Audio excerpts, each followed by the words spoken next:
kopi dulur. Kali ini kita bahas kabar terbaru dari Laut Utara Sulawesi yang makin panas, tapi dalam arti positif, karena unsur TNI AL lagi latihan bareng Jepang.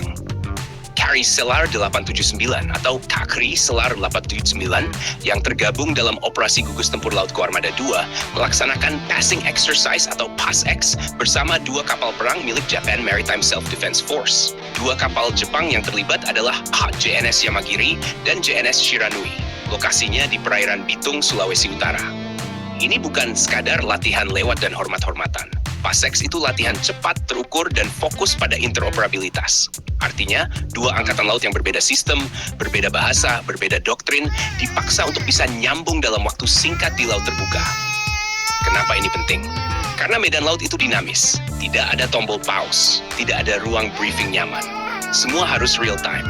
Dalam latihan ini dilakukan comcheck atau pengecekan komunikasi. Ini fundamental. Kalau komunikasi gagal, operasi bisa kacau. Apalagi dalam operasi gabungan, beda frekuensi, beda prosedur, beda istilah. Kemudian ada latihan manuver taktis.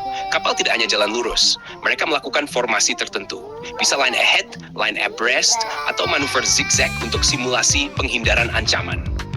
Disinilah kelihatan kualitas navigator dan komandan kapal. Ada juga pilotage. Ini menarik. Pilotage biasanya berkaitan dengan navigasi presisi di area sempit atau padat lalu lintas.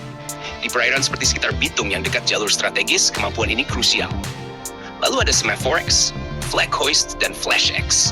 Semaforex itu komunikasi pakai bendera tangan. Flag Hoist itu pengibaran bendera sandi di tiang kapal. Flash X itu komunikasi pakai lampu kilat Morse. Kenapa masih pakai metode klasik? Karena dalam perang modern, komunikasi elektronik bisa dijamming, bisa diacak, bisa disadap. Jadi metode visual manual tetap relevan.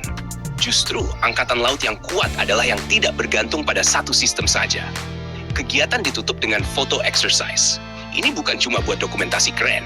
Photo exercise menunjukkan formasi presisi antar kapal. Itu simbol kekompakan dan kesiapan. Sekarang kita masuk ke sisi strategis. Kerjasama TNI AL dengan Jepang bukan hal baru. Jepang adalah salah satu kekuatan maritim utama di Asia Pasifik. Armada JMSDF dikenal disiplin, modern, dan terlatih tinggi. Sementara Indonesia punya posisi geografis yang sangat strategis di jalur laut dunia. Perairan Sulawesi Utara sendiri dekat dengan Laut Filipina dan jalur Pasifik Barat. Kawasan ini sering dilewati kapal militer dan kapal dagang internasional. Artinya, stabilitas di sini bukan cuma urusan Indonesia, tapi juga kawasan. Dengan latihan seperti ini, ada beberapa pesan yang bisa dibaca. Pertama, pesan profesional. TNI AL menunjukkan bahwa unsur Koarmada II siap berinteraksi dengan Angkatan Laut negara maju. Kedua, pesan kesiapsiagaan.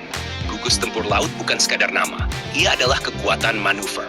Kalau interoperabilitas sudah terbangun, maka dalam situasi darurat seperti pencarian dan penyelamatan, pengamanan jalur laut, atau respons cepat terhadap insiden, koordinasi bisa lebih efektif. Ketiga, pesan diplomasi pertahanan. Hubungan Indonesia dan Jepang dalam bidang maritim semakin solid. Jepang punya kepentingan besar terhadap keamanan jalur laut, dan Indonesia adalah kunci gerbangnya. Sekarang kita bahas dari sisi teknis sedikit. Kri Selar sendiri merupakan kapal patroli cepat yang lincah. Dalam operasi gugus, kapal seperti ini berperan sebagai unsur pengamanan, pengawasan, dan respon cepat. Kapal Jepang seperti Yamagiri dan Shiranui punya kapasitas lebih besar, termasuk sistem radar dan persenjataan yang lebih kompleks.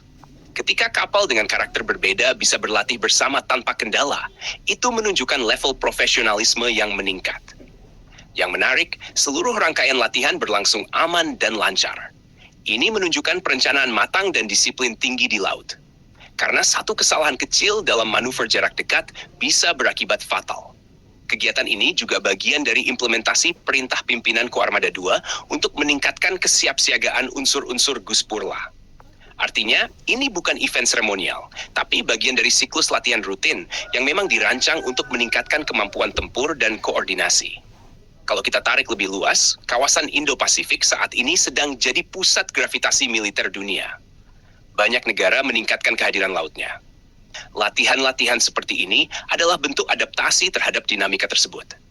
Buat Indonesia, memperkuat jaringan kerjasama tanpa kehilangan kemandirian adalah kunci. Latihan bersama bukan berarti bergantung. Justru semakin sering latihan, semakin tahu standar masing-masing, semakin percaya diri. Dan yang tidak kalah penting, prajurit di lapangan dapat pengalaman langsung. Buku dan simulasi itu teruput